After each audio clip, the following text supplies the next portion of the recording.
Hey guys, today I'm showing you how to connect Calendly and Google Forms so when someone books an appointment, they're automatically sent a form to fill out. This is perfect for gathering client info and take details or feedback without doing it manually. Go to forms.google.com and create your form. Add all your questions, name, preferences, feedback, whatever you need, and click the send button and copy the form link. We'll use it later. Head to Zapier.com and log in. Click Create Zap. For the trigger app, search for and select Calendly. Use invite you created as a trigger. These runs every time someone books with you.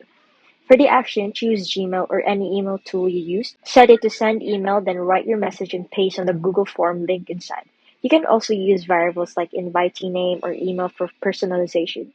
Click test and continue to check if it works. If successful, click publish Zap. That's it. It's live. Now, every time someone books on Calendly, they'll instantly get your Google form via email. It's automated, efficient, and perfect for onboarding or collecting info in 2025, all without lifting a finger.